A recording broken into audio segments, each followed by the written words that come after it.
Je vais tout de suite accueillir le professeur Michel Canet, qui est président du comité de suivi du plan national maladies neurodégénératives. Vous le savez, il y a un plan qui a été proposé, qui englobe toutes les maladies neurodégénératives. Il a été lancé et il court jusqu'en 2019. Il propose 96 mesures et parmi ces mesures, il y a un certain nombre de mesures qui concernent spécifiquement la maladie de Parkinson. Ce plan MND, professeur, a été présenté par le gouvernement fin 2014, ça fait donc 1 an et demi. Spécifiquement, en ce qui concerne Parkinson, qu'est-ce qui a été fait? Quelles sont les avancées opérationnelles depuis 1 an et demi? Alors, Madame la Ministre a déjà commencé de discuter, de parler un petit peu du plan maladie neurodégénérative, mais je vais essayer moi-même de vous donner quelques éléments complémentaires. Alors, je partage avec votre président, que je vois là, une difficulté, c'est que nous aimerions l'un et l'autre que le plan avance un petit peu plus rapidement. Il y a toujours un peu d'inertie dans le système, mais je ne vais pas vous faire un inventaire à l'après-vert. Il y a un certain nombre de choses quand même qui se sont passées. Alors, d'abord, je me rappelle, Monsieur le Président, l'année dernière, quand j'étais intervenu, vous m'aviez dit que vous étiez inquiet sur la pérennisation des centres experts et les financements des centres experts. Bon, ça, je pense que c'est quelque chose qui est définitivement réglé. Et tout au long, en tout cas, de ce plan, les centres experts vont rester des centres experts avec des financements qui pourraient toujours être plus importants, mais qui sont déjà significatifs et qui vont effectivement perdurer. Et par là même, vous nous aviez demandé aussi de mettre en place une évaluation non seulement des centres experts, mais une évaluation aussi de la prise en charge en stimulation cérébrale profonde. Et nous saisissons la Haute Autorité de Santé de telle façon à ce que des recommandations puissent être proposées de façon qu'effectivement, il y ait dans l'année 2016 et 2017 surtout une harmonisation de la façon dont est réalisée la stimulation cérébrale profonde entre les centres. Croyez que c'est quelque chose qui est important pour vous et pour nous. Alors ensuite, vous aviez l'année dernière effectivement demandé et attiré notre attention sur le fait qu'un certain nombre de dispositifs dans les EHPAD n'étaient pas pris en charge et que c'était une rupture de soins pour les personnes atteintes de maladie de Parkinson.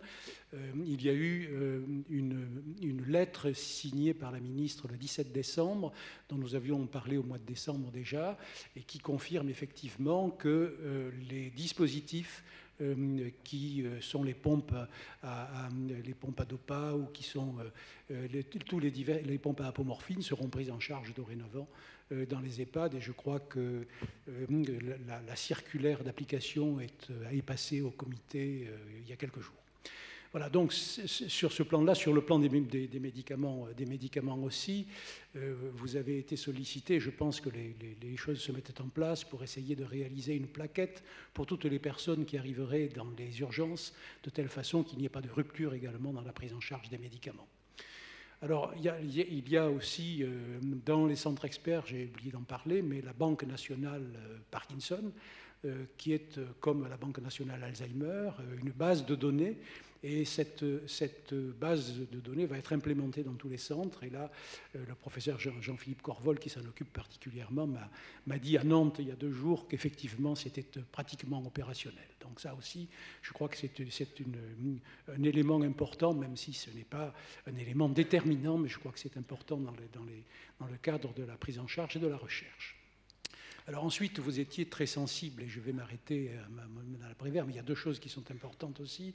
C'est la formation des aidants, et en particulier avec la convention que vous avez signée avec la CNSA pour pouvoir poursuivre cette chose-là, et la formation des professionnels avec la plateforme de e-learning, et puis l'éducation thérapeutique, effectivement, sur laquelle il y a déjà eu des financements l'an passé, il y en a de nouveau cette année, donc, et nous mettons un point important sur l'éducation thérapeutique. Alors, professeur, il y a une question sur laquelle l'association vous interroge régulièrement, c'est le nombre de patients qui sont parkinsoniens. Et ce qu'il y a d'intéressant, c'est que selon les sources, on a des chiffres différents. D'ailleurs, j'ai remarqué, je ne sais pas si vous avez fait attention, que dès le début de cette journée, le président a parlé de 200 000 et la ministre de 160 000. On le voit même à 2 minutes près, on a 2 chiffres différents. Oui, alors effectivement, à 3 mois près, nous avons donné des chiffres différents. C'est-à-dire qu'il y a eu une première circulaire dans laquelle on avait fait uniquement appel aux données du SNIRAM, c'est-à-dire de la caisse d'assurance maladie, avec une évaluation à 195 000 patients.